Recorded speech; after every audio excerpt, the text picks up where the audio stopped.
मेरा कर्मा तू, मेरा धर्मा तू, मेरा सब कुछ है मेरा अपना तू। हर कर्म अपना करेंगे, हर कर्म अपना करेंगे, आए वतन तेरे लिए दिल दिया है जान भी देंगे, आए वतन तेरे लिए।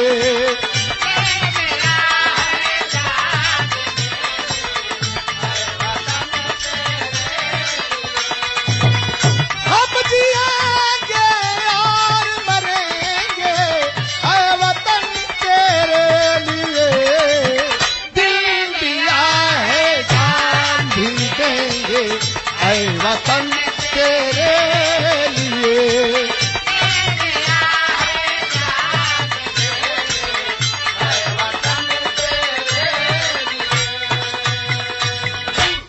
हाँ साथियों, आपके बीच में फिर एक बार प्रस्तुत है किरण म्यूजिक पेश करते हैं वीरेंद्र यादव जी के द्वारा। सरहद हिंद पर लाखों जवानी अंगड़ाई ले रही है इस देश के तिरंगे झंडे के लिए और देश की अस्मिता के लिए, देश की इज्जत के लिए। लेकिन आज अफसोस कि पूरा देश नेताओं के नेतागिरी में उलझ कर रह गया है। फौज में जवान जाने से कतराना शुरू कर दिए हैं। मैं उन जवानों को भावभीनी श्रद्धांजलि देना चाहता हूं जो सरहद पर इस देश के लिए, आपके लिए, हमारे लिए सीने में गोलियां खाया।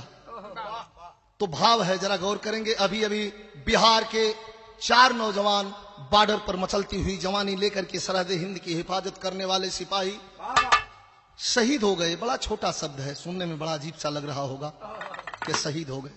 व्यथा उससे पूछिए जिस मां का लाल दुनिया से चला गया।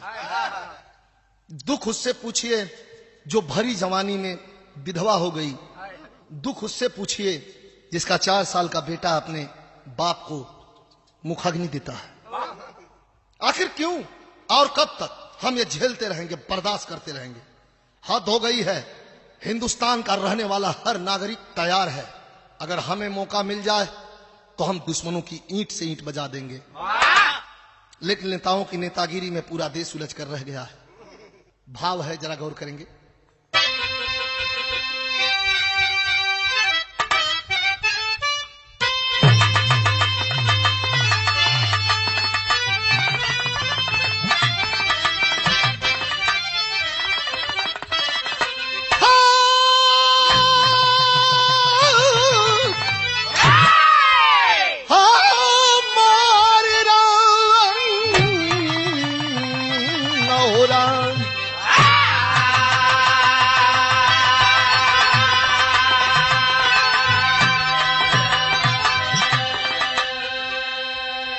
कवि ने सवाल लिखा है, बात करते हैं हम भाईचारे की क्यों?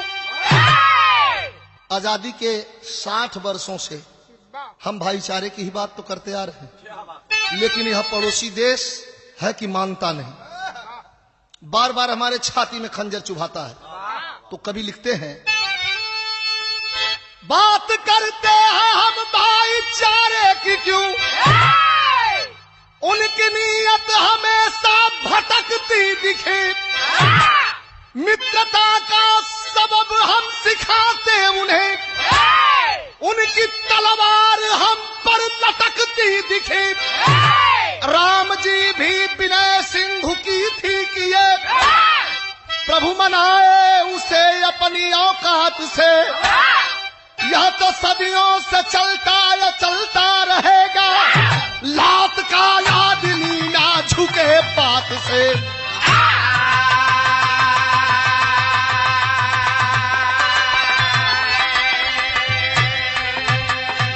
दोहरी नीत और दोगली नीत, दोहरी नीत और दोगली नीत में उलझ कर हम रह गए।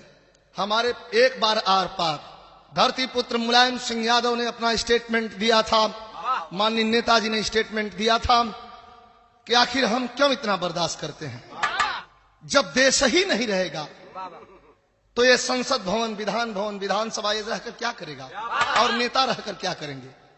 छोड़ दो फौजियों को। एक बार यार पार की लड़ाई हो जाए पता चल जाएगा किसमें कितना दम है। एक नेता मात्र मुलायम सिंह यादव ने स्टेटमेंट दिया था, मैं अपने गीत के माध्यम से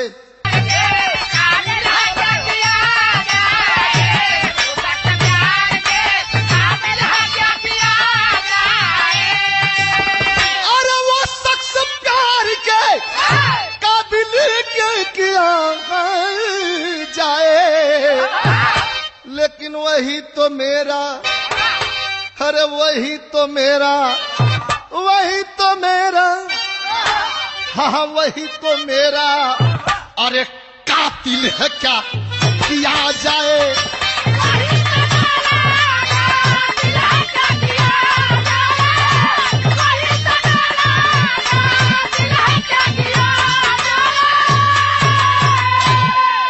बहुत अच्छे हमारे साथियों का भी जंग आप लोग देख रहे हैं, ये तैयार हैं कि वही तो मेरा कातिल है, लेकिन हम कौन है? तिरंगे की कसम, इस झंडे की कसम, अरे तिरंगे की कसम खा खा के हम तो जीते हैं, अरे तिरंगे की कसम खा खा के हम तो,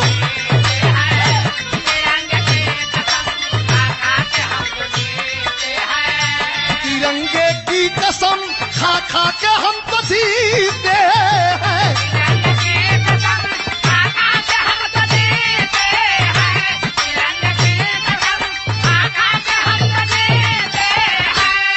तो तिरंगे की कसम अरे खा खा के हम तो जीते हैं। दुख कौन सा दुख है कि जहर अपमान का, यही दुख है। क्यों कि जहर अपमान का घुट घुट के हम ही पीते हैं।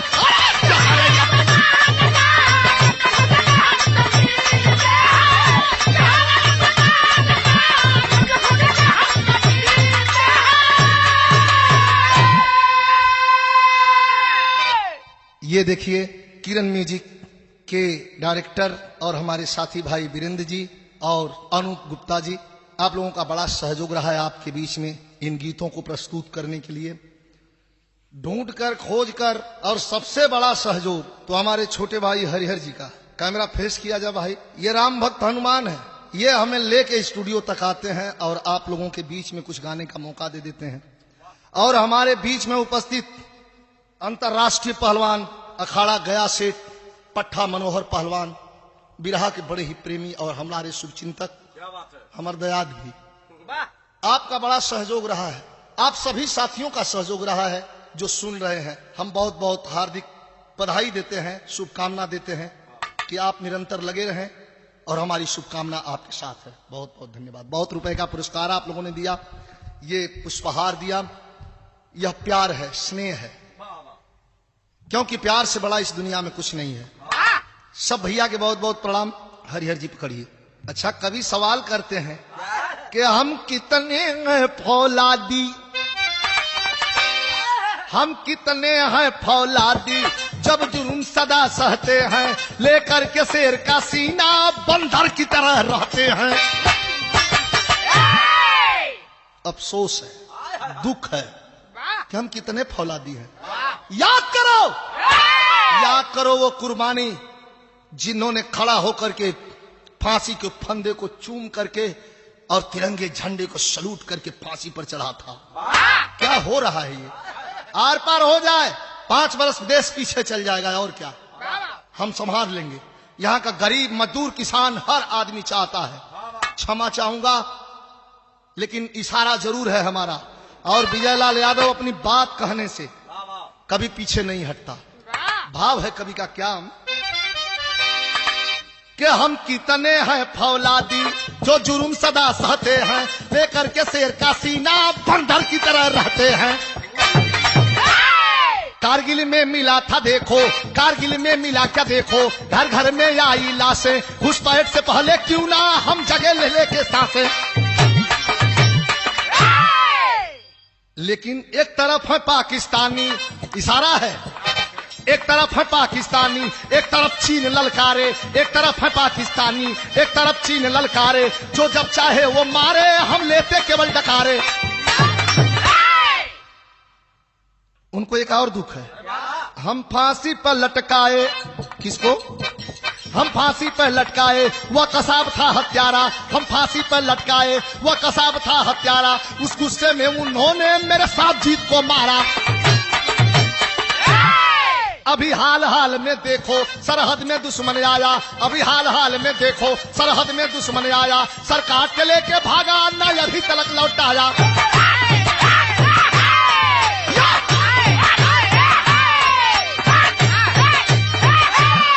आखिर कब तक हम झेलते रहेंगे? काट करके हमारे जवानों का सर, और हमें चैलेंज दे गया, चुनौती दे गया। बिराह में तर्ज लग गई, तनी इंटरटेनमेंट मनोरंजन भी हो जाए। हमारे उम्र का नौजवान साथी, हमसे छोट छोट जौन भाई हों, सोचे हैं कि एकदम लड़ाई के जौन हो तो सिपाही घरी उगल हो, कुछ हमन के ना देते हूँ। हाँ ठीक है, इंटरटेनमेंट जरूरी है, मनोरंजन जरूरी है, लेकिन देश से जरूरी इस दुनिया में अपनी जान भी नहीं है, याद कर लेना। भाव है क्या? गीत का बोल बा, तू लड़की हऊ मत वाली, तू लड़की हऊ मत वाली, बन जा हमरो घर वाली।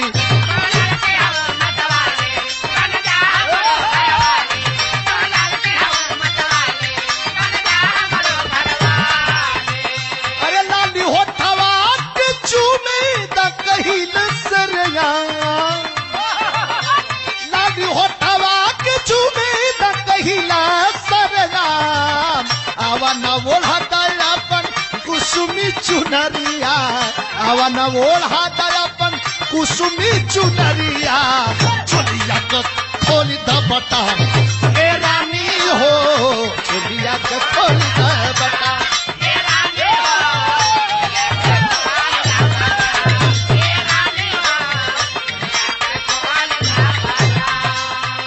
यहाँ का बच्चा बच्चा चाहता है, यहाँ के फौज के नौजवान चाहते हैं, तू जतने पोछ चोरैबा, तू जतने पोछ चोरैबा, बस आपन शान गवैबा।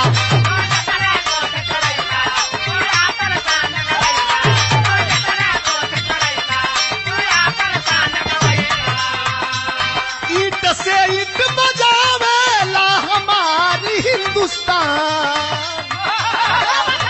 अरे ईट से ईट बजावेला हमारी हिंदुस्तान, एक बेरी फूकब तो पता नहीं चली है, एक बेरी फूकब तो पता नहीं चली है, उड़ गयल कहाँ पाकिस्तान, ए राजा हो उड़ गयल कहाँ पाकिस्तान।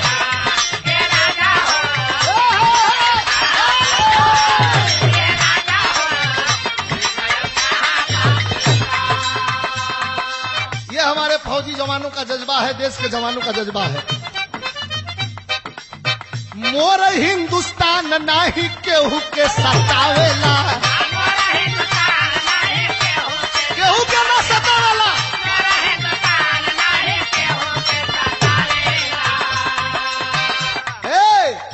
खासियत का हिंदुस्तान का, मोर हिंदुस्तान नहीं केहू के सतावेला, अरे चींटी के बचावे और शेर के लड़ावेला, चींटी के बचावे और शेर के लड़ावेला, चींटी के बचावे और शेर के लड़ावेला। गाजीबाद से दुखवा टरेला, गाजीबाद से दुखवा टरेला, कब भगत सिंह बन के पड़ेला, गाजीबाद से दुखवा टरेला, कब भगत सिंह बन के पड़ेला।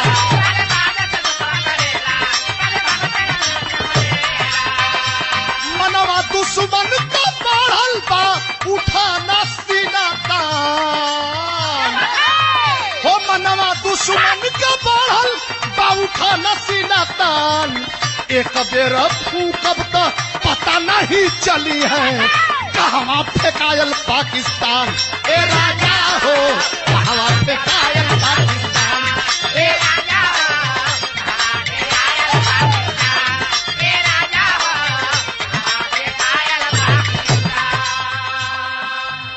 अपने देश की बेबसी देखकर फौजियों के प्रति संवेदना है, नेताओं की बेबसी देखकर फौजियों की संवेदना है।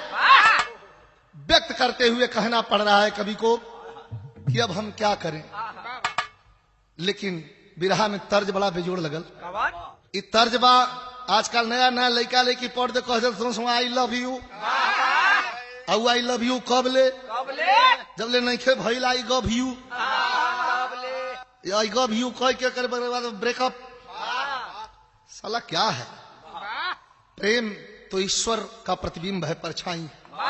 भगवान श्री कृष्ण ने 1600 पटरानियों के प्रेम जाल में ऐसा थे कि जब रास रचाते थे तो हर पटरानी की बाह में एक कृष्ण दिखता था। वह प्रेम है। आज भी ऐसे ऐसे संत महात्मा हमारे हिंदुस्तान में हैं कि अपने धर्म पर चल करके किसी भी मंजिल को पाने की क्षमता रखते हैं। लेकिन कोनो लड़का के ब्याह लड़की से तय हो गई बात, अच्छा परिवार में विमरज हो गई। विमरज का मतलब के टेंशन, ब्याह कट गई तो लड़की तो बेचारी बाछी है, जहे पगाह धरा देवा चल जाई। लड़का टेंशन में बा रेल में कटाई नहीं तो इनारे में डूबो। कुछ ऐसा बाप हो कहे कि सार तू चला कटाए हम उठा के लिए आई। लेकिन जो ऐसा का हो तो हम सुधार दे ले होंगे। लेकिन यहाँ बाप डेरात होंगे कहीं सच्चो न कट जाओ। लड़की एक दिन भेटा गई, ये अपन दारू रूपी के फिट बा। कल का जी रुआ काहे यहाँ बैठल बनी, इतना उदास भइल बनी, हमारे ब्याह तो गल बा, अपन शादी कर ली। कहता कि नेम बोलिए नहीं खे सुझाव। कह के आखिर कार हुआ कहल चाहत नहीं, तब कहले बा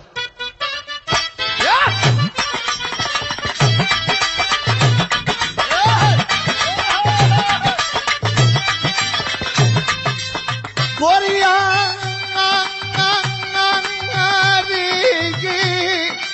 गोरिया गोरिया रे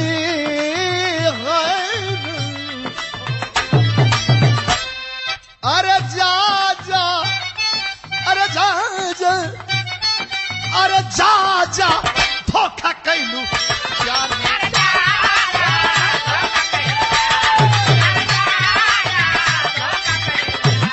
जिंदगानी काटतानी तोहरा इंतजार में हो। अरे जिंदगानी काटतानी तोहरा इंतजार में।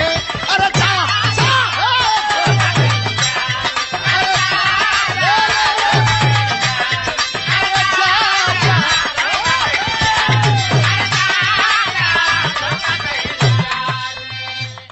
बिरहा में कवि जी भाव कितना बढ़िया दिला। अरे जा जा, ये फौजी जवानों के तरफ से संकेत है। हमारे घर भी फौजी हैं। आज जवानों में मायूसी है कि मुट्ठी भर पाकिस्तान हमें आंख दिखाने की जरूरत कर रहा है। नामो निशान नक्शे से मिट जाएगा, खाली हुक्म मिल जाए। तो भाव है जा जा, अरे जा जा धोखा होता फौज में।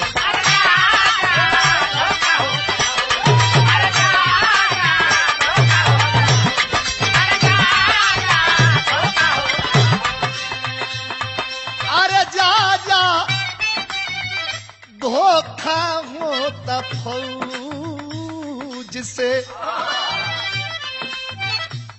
हम मारी चाहे कोटी रउआ पानी मौज में।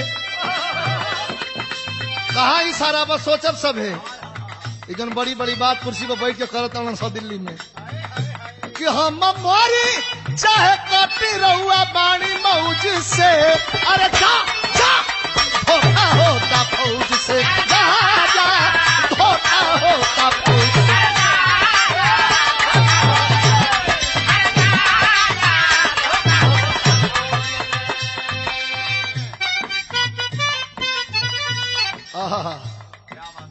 धीरज धोरा धीरज धोरा ना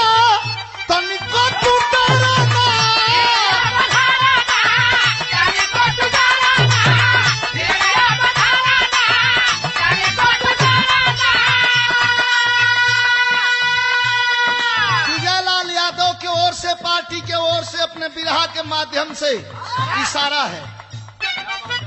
धीरे बुधाराना तन को तू डराना, एक बेर लड़ाई आर पार वाली कराना, अरे एक बेर लड़ाई आर पार वाली कराना।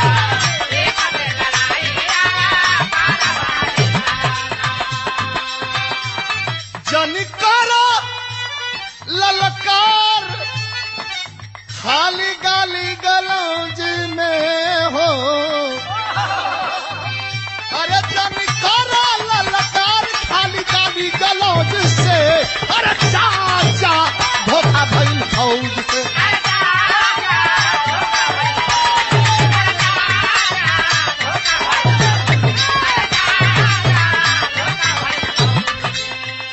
अपने वतनवा कसान नहीं जाई,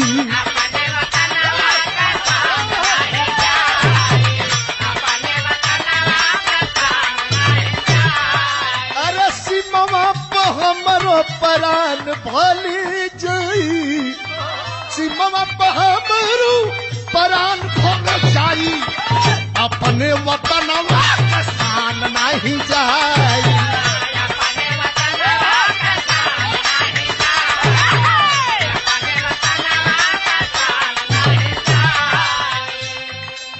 झूठे ललकारे ला गाली गलौज से, काहे झूठे ललकारे ला गाली गलौज से, अरे जा जा धोखा भइल फौज से।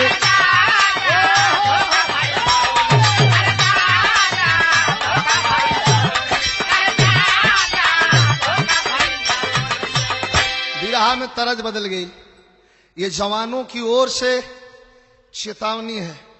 रोज खड़ा होके बातचीत बातचीत बातचीत बातचीत बातचीत, ये बातचीत से ना एक बार खाली चित्त कदा सही हो जाए, बात के छोड़ा खाली चित करा, इन्हन के बात के हटा के खाली चित, बस ओकरे बाद कुल फिट हो जाए।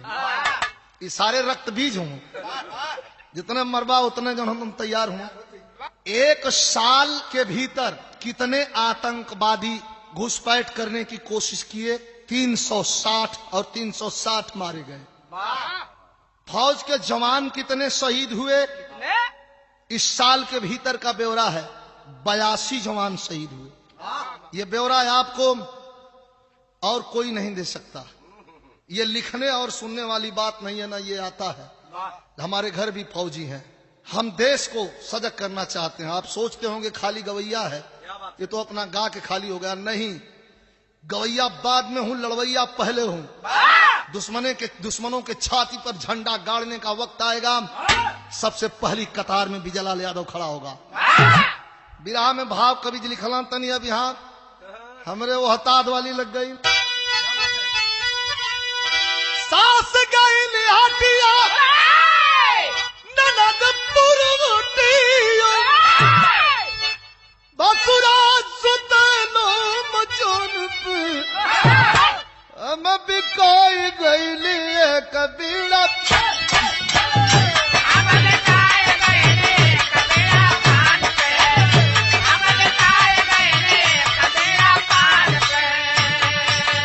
कवि जी भाव कितना सुंदर लिखल है। काढ़िला बयखिया उतारा बमौरिया, अरे आँच नहीं आवा देवयान पर, अरे आँच नहीं आवा देवयान पर, और जदी अखिया दिखाई हिंदुस्तान, जदी अखिया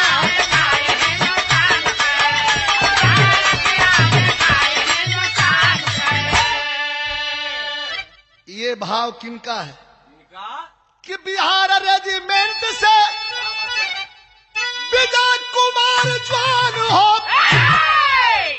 बीवी बच्चा छोड़ चलल घरवा मकान हो।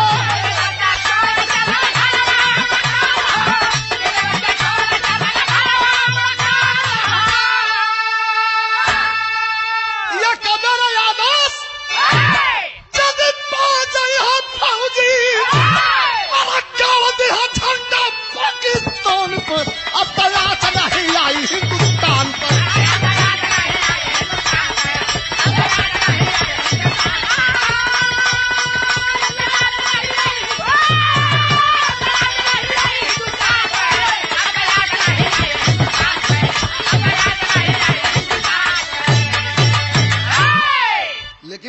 कवि जी लिखल में कितना बढ़िया भाव कि एक बेर आदेश यदि पा जाए हैं फौजी तो गाड़ दी है झंडा पाकिस्तान पर। अफसोस हो मित्र की माइक थोड़े नीचे हो, नहीं तो अगर माइक ऊपर रहत का हो गोलिया सन चाहे गोलावा,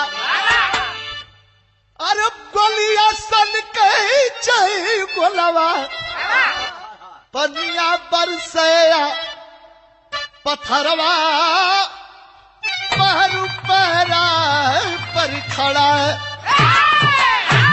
लेकिन कवि जी भाव बिरहा में कितना बढ़िया लिखलन है कि चाहे फटके गिरई बदरावा, चाहे फटके गिरा बदरावा, पनिया बरसया पत्थरवा शेरवा सरहद पर खड़ा, पनिया बरसया पत्थरवा शेरवा सरहद पर खड़ा।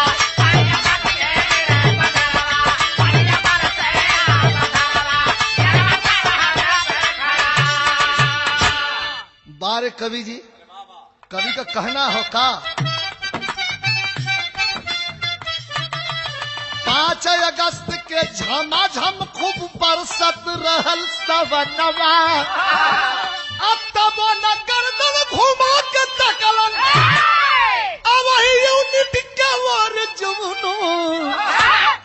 पहरे पर 5 जवान खड़े हैं, झमाझम बरसात, कड़ाके की ठंड, तड़तड़ाती धूप, लेकिन जवानों की ड्यूटी है। बारे कवि जी कहते हैं कि 5 अगस्त का झमाझम खूब बरसत रहल सवनवा, तब न मुड़ भर के तकलन, अरे यूनिट के वर जवानवा, त घेरलस चारू नरवा, घेरलस चारू नरवा, घेरलस चारो ओर अंधरवा, अब बिजली चमकल ले खतरवा शेरवा सरहद पर खड़ा है।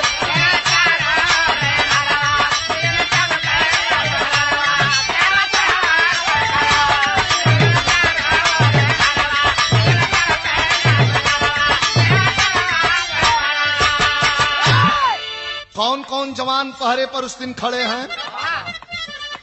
प्रेमनाथ कुंडलीक विजय शंभु शरण रघुनंदन, सेक्टर पूछ चक्कर बाग में, अरे हाई रतिया करल जम जम, हाई रतिया करल झम झम, अइले पाकिस्तानी चोरवा, अरे अइले पाकिस्तानी चोरवा, लेके हाथे हथियारवा सरवा सरहद पर खड़ा है। अरे शेरवा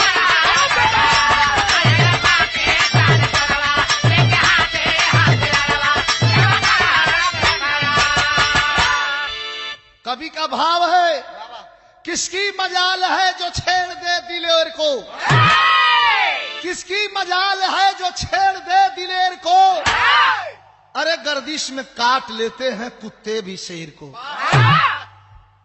आया था सिकंदर बिहार मान कर गया, ये धरती है सपूतों की, शहीदों की, संतों की, ऋषियों की। तो कवि लिखते हैं कि आया था सिकंदर बिहार मान कर गया, समूचे हिंदुस्तान का सम्मान कर गया, आए थे ज्ञान सीखने यहाँ पर अरस्तु। बहुत बड़े विद्वान होने के बाद भी यहाँ ज्ञान सीखने आए थे। तो आए थे ज्ञान सीखने यहाँ पर अरस्तु, वे भी लगा सके ना यहाँ किंतु परंतु, रावण से जटायु भी लिए जिद खड़ा था, रावण से जटायु भी लिए जिद खड़ा था, अरे वतन की बहू के लिए एक गिद्ध लड़ा था। वतन की अस्मिता का सवाल था, वतन के बहू के लिए यहाँ का पंछी लड़ गया था। 16 की संख्या में कमीने वार कर दिए। वर्दी में पाकिस्तान फौज के भी लोग थे। तो लिखते हैं कभी कि 16 की संख्या में कमीने वार कर दिए, सरहद में घुसकर फौजियों को मार चल दिए। हुआ सवेरा, गश्त में फौजी आए हैं जब पास, चकाचौंध हो गए सभी जब देखे पांचों की लाश। बाबूजी, पटना के बिहटा के विजय कुमार राय, भोजपुर जिले के शंभू शरण सिंह, सारंग जिले के प्रेमनाथ सिंह और रघुनंदन प्रसाद जवान शहीद हो गए।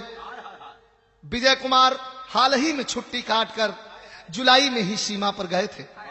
कुछ दिनों में घर पर उनकी लाश, शहीद की लाश पहुंचती है। तो यहां करुण रस का भाव है। मेरे पास कोई गीत नहीं, तर्ज नहीं, लेकिन कवि की व्यग्रता, कवि की लेखनी बार बार हमें बोलने पर मजबूर कर रही है, उकसा रही। इसलिए मैं कहना चाहता हूं एक क्लासिकल तर्ज है मास्टर।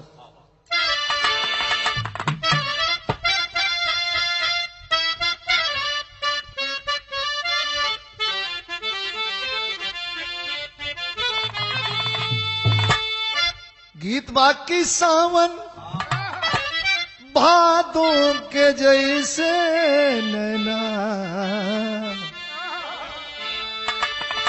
ओ सावन भादों के जैसे नैना, अरे बरसे हमार हो, बरसे हमार।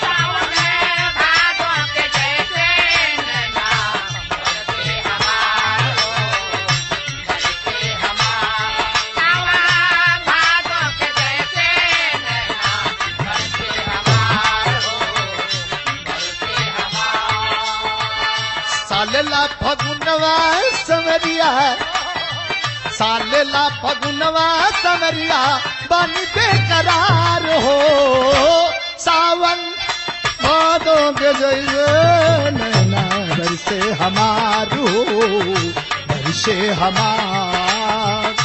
सावन भादों के जैसे नैना, बरसे हमार हो, बरसे हमार। लाश आ जाती है फौजियों की। मैं उस विजय कुमार की बात करता हूं, अभी तो छुट्टी बिता के गया था। तो भाव कवि जी लिखते हैं, जब वही लाश उतरी, ताबूत खोला गया, पत्नी के हाथों की चूड़ियां तोड़ दी गई है।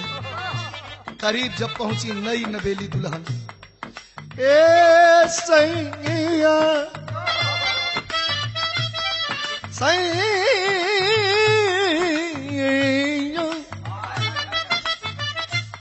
ए सैया,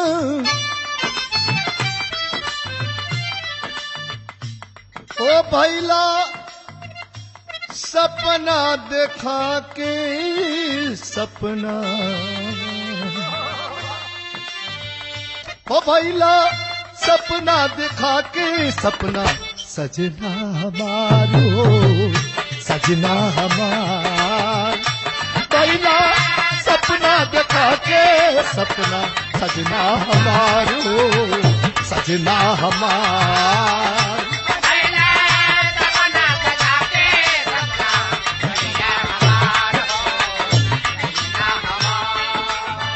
अबई जिनगिया सवरिया, अबई जिनगिया सवरिया, लागी कौन डार, गैला सपना देखा के कहा, सजना हमार हो, सजना हमार।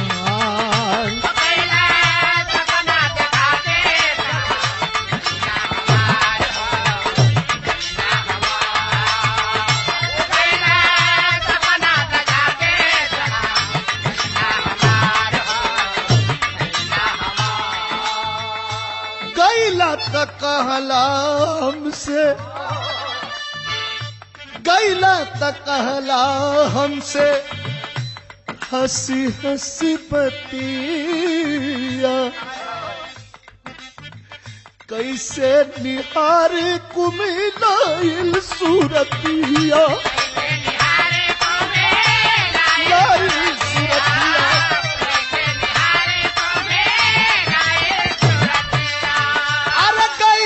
त कहला हमसे हंसी हंसी बतिया कैसे निहारी कुमिलाइल सूरतिया जिंदगी संवर रहला नैया लगाई के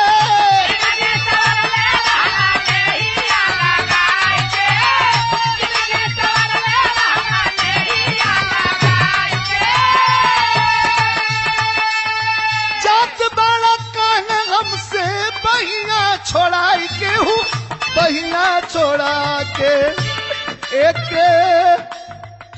हो एक पल में कदिहला हमरी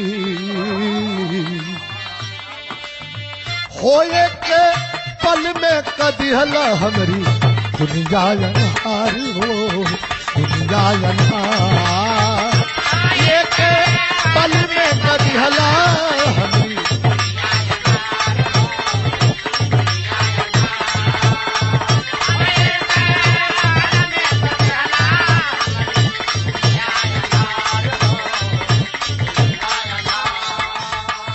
ऐसन जिंदगिया में एक विधवा की दर्द है 2 लाइन। अभी तो छुट्टी बिता कर गए हुए थे। विजय कुमार की पत्नी रोती है क्या आ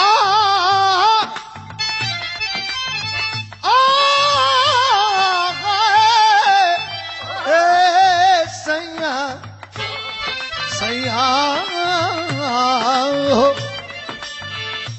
ऐसन जिंदगिया में तू उठोला नहीं तराखी नहीं कोयला बनवला नहीं कोयला बनवला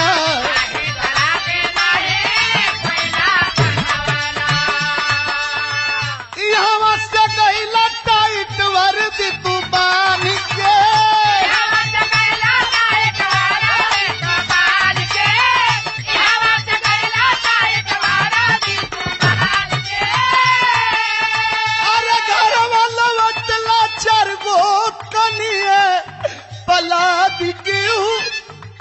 कनिए पलाद के काहे बोला तू ओढ़ले बड़ा ए सैया जी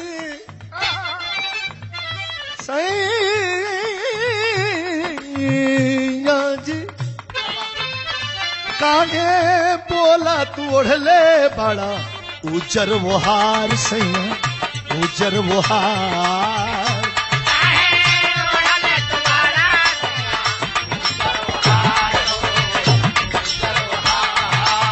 अरे अब ये जिंदगी संवरिया अब ये जिंदगी संवरिया लागी कौन डार काहे ओढ़ले तू बड़ा बोला उजर वो हार सैया उजर वो हार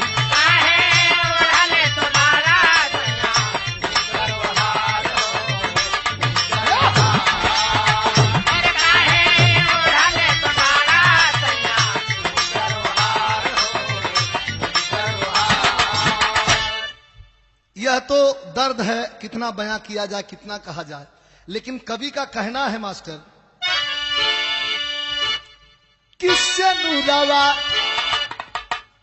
नुरावा मोर पल बेदी पर चढ़ल अरे से नुरावा मोर पल बेदी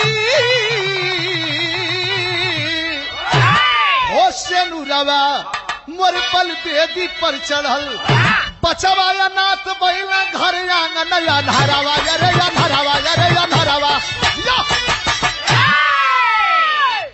नारी अधलगी अपने पति की लाश पर गिर करके बेहोश हो जाती है। पूरी देश ने निंदा किया लेकिन धरती पुत्र मुलायम सिंह का स्टेटमेंट था, रक्षा मंत्री भी रह चुके हैं और उन्होंने कहा, क्या कहा मास्टर? क्या?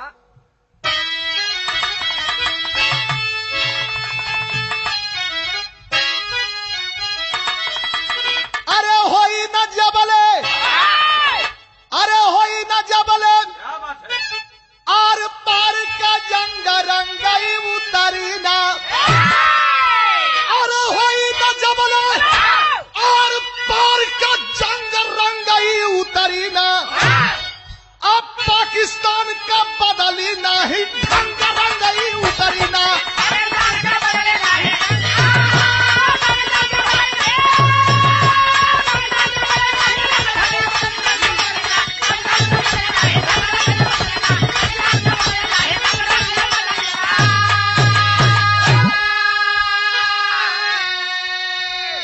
धरती पुत्र मुलायम सिंह का कहना कि जिस दिन हम कर देंगे उसके साथ जंग को जारी हो, 5 हमारे पड़ जाएंगे 500 पर भारी हो। अरे घटना सुन के होंगे जब तक दंग रंग ही उतरी ना, और नहीं दोस्ती चलेगी उसके संग रंग जी उतरी ना।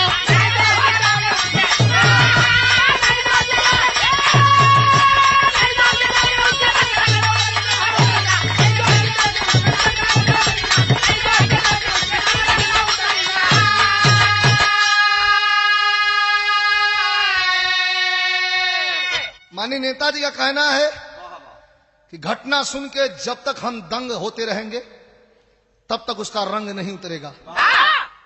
अब उसके साथ दोस्ती चलाना मूर्खता का परिचायक होगा। कवि जी भाव लिखत हूं। अरे कितना सांप के दूध पिलईबा, अरे कितना सांप के दूध पिलईबा, काटी पाके समय का फेर ना मुराद कुत्ता के भोकले, डरे ना हाथी मरे ना शेर, काट से काट निकाल जाला। यदि कहेंगे हम सब नहीं भला भारत का मेरे फौजी मेरे शेर दिल है, जिस दिन जंग का ऐलान होगा। अरे मारेंगे सरहद तो घेर कर जिस दिन जंग का ऐलान होगा।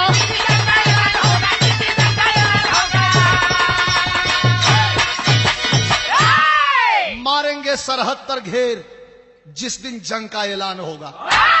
भाव कवि जी बड़ा सुंदर लिखल है। कैसे मास्टर?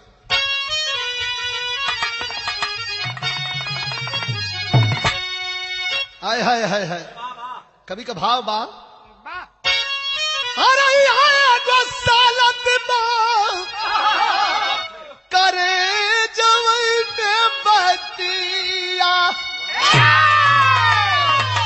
लड़ नहीं पवल हो देसवा के जावा।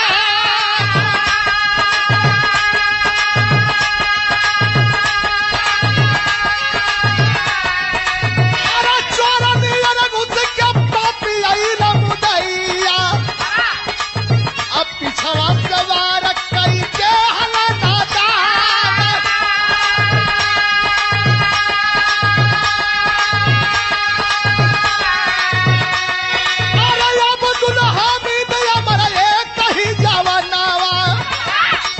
कितना टैंक लड़ी के उड़ाया पलावा।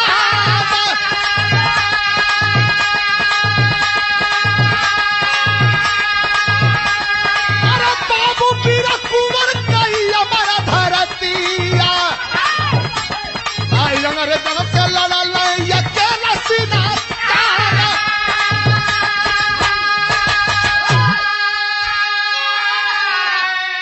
बाबू कुंवर सिंह की बलिदानी धरती है बिहार, जहां सीना तान करके काट काट करके जब गोली लगी तो एक एक अंग को गंगा जी में प्रवाहित करने लगा। गीत आपने सुना होगा, खौलत खून बहल नस नस में, देख के गुलामी जवानी पाकल मुछिया पयाइल कुंवर के। कवि जी भाव लिखलन है। ये भैया दानापुर में आइल बाबी जयवानी लसिया, जेकर दानापुर में बकीराया के मकान, भैया जेकर दानापुर में बकीराया के मकान। नेहाया विवेक जेकर तू ठेसु मनावा, भैया नेहाया विवेक जेकर तू ठेसु मनावा। बचावा बोध भैली दुनिया गिरान, भैया बचावा बोध भैली दुनिया गिरान। पत्नी अखिलागी देवी कहा सबसे बतिया, भैया पत्नी अखिलागी देवी कहा सबसे बतिया। ना चाहिए मुआवजा हो ना ही कोनो दान, हमारे सिंदूर का इंसाफ देना चाहते हैं तो दुश्मन को करारा जवाब दे दीजिए। विजय कुमार शहीद की पत्नी कहती है, शंभू शरण जगदीशपुर के हरनाही गांव के निवासी दादा हरिहर राज सेवानिवृत्ति सिपाही हैं। पत्नी सपना देवी का बुरा हाल है। प्रेमनाथ की पत्नी संगीता आज विधवा हो गई है। आज पूरे हिंदुस्तान के आवाम में बस एक ही आवाज आती है, वो कौन सी आवाज?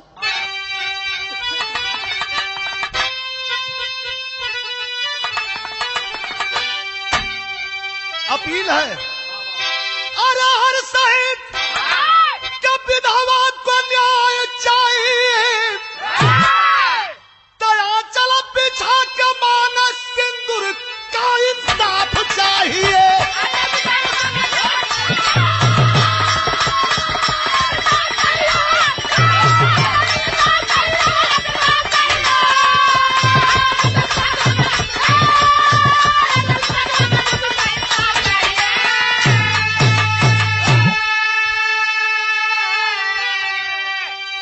जेकर खुशी देश के सेवा में जाई छीन हो, जिंदगी बीतई है भला क्या करे अधीन हो। जिसकी सारी खुशी छीन जाएगी, अब वह जिंदगी किसके सहारे बिताएगी? भाव है, अरे बातचीत कलम न क्रिया कलाप चाहिए, आंचल बिछा के माना सिंदूर को इंसाफ चाहिए। केहू करे अन्नदान, केहू गौदान हो, अब विधवा बेचारी कैली से नुरा का दान हो।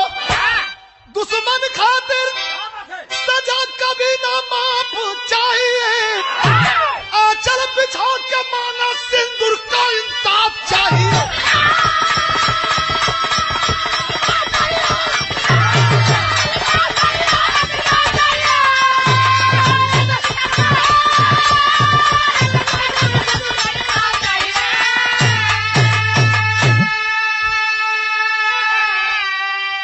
आज भी दोहरी नीति और दोगलई पर उतारू है। वो पाकिस्तान पड़ोसी देश कहता है कि सैनिक नहीं थे, आतंकवादी थे। प्रश्न उठता है, मान लिया कि आतंकवादी थे, आखिर वो आए कहां से, आए कैसे, आने कौन दिया? विश्वास सूत्रों से यह भी पता चला कि इससे पहले जो आतंकवादी फौज में सिर काट कर ले गए थे, उसमें भी पुलिस के जवान ही शामिल थे। इंसाफ कैसे होगा? कवि जी भाव लिखते हैं, गुरु बिहारी गुरगैस गुरु रामलाल ललकारे, बच्चन कहता कवि चंद्रिका दाव से सबको मारी, सनुरावा बन के बेदी पर चढ़ल विजय प्यारे लाल अब